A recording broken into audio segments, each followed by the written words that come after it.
For 1,000 years, the Galactic Council had watched 17 different civilizations attempt the trial of ascension. Every species arrived armed with centuries of preparation, ancient wisdom, and unwavering discipline. And every one of them failed spectacularly. The concept behind the trial was deceptively simple. A lone representative entered the crucible, an enigmatic precursor construct that generated escalating challenges meant to test body, mind, and the very core of one's identity. Survival meant joining the elite inner circle of advanced civilizations. Failure meant humiliation and a long era of technological stagnation. The Vorek, renowned masters of living bioarmor, sent their champion. He survived just 47 minutes before the shifting gravity and corrosive atmosphere crushed his enhanced frame.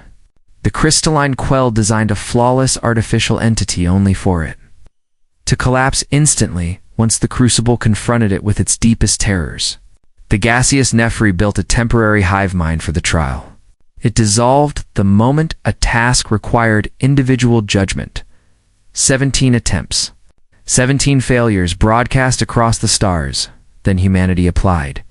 The council chamber rippled with polite disbelief.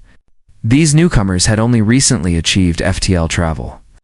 Their home world, officially catalogued as a Class 9 death world, was the sort of place most species wouldn't dare visit, let alone inhabit.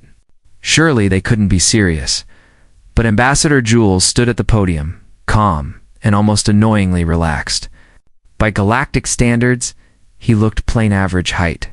No fancy augmentations, dressed like someone who worked in a repair bay.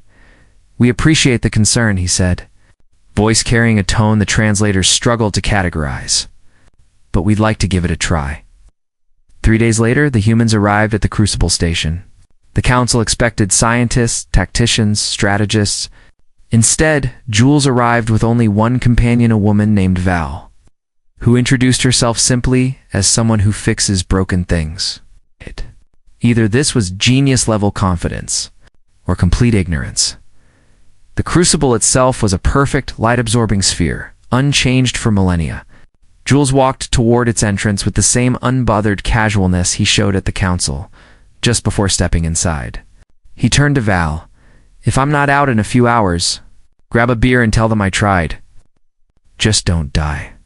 The paperwork would be brutal. Then he entered Challenge 1A landscape, flipping between blistering heat and freezing cold every 30 seconds. Others had engineered shields and suits.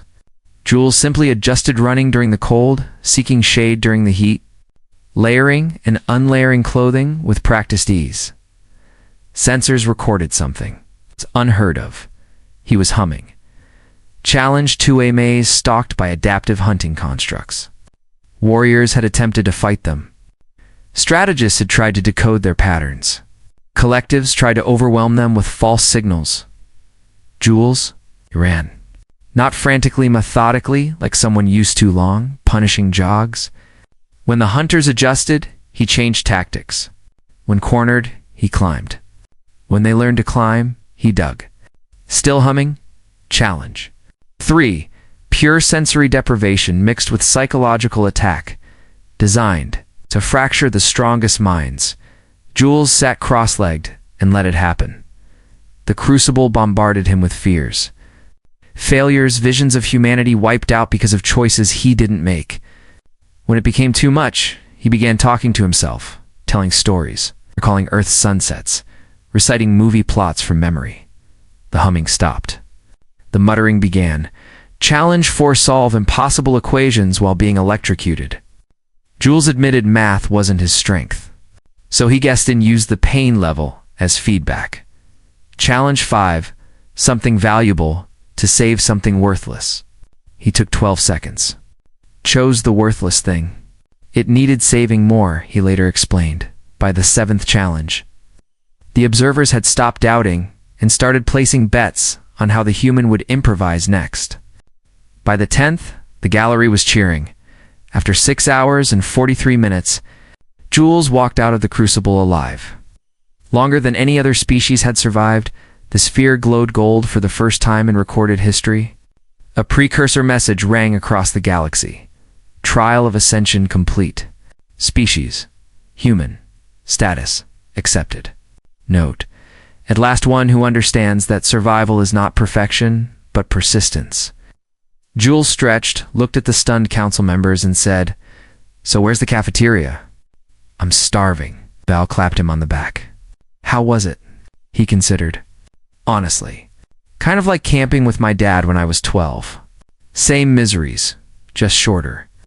The Ultron delegate eventually approached, baffled. "How did you remain unbroken?" "The crucible destroys the spirit." Jules shrugged. "That's the mistake everyone makes you try not to break. Me? I break all the time.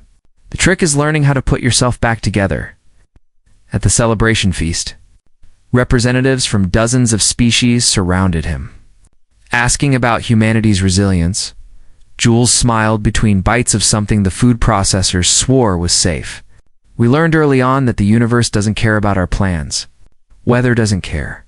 Predators don't care. Gravity definitely doesn't care. So we learned to keep going, to laugh when things fall apart.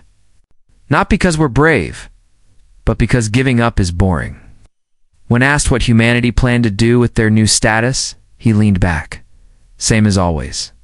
Try things. See what works. Help when we can. Maybe teach others that failing isn't the end. Humans fail constantly. We just happen to be excellent at failing forward."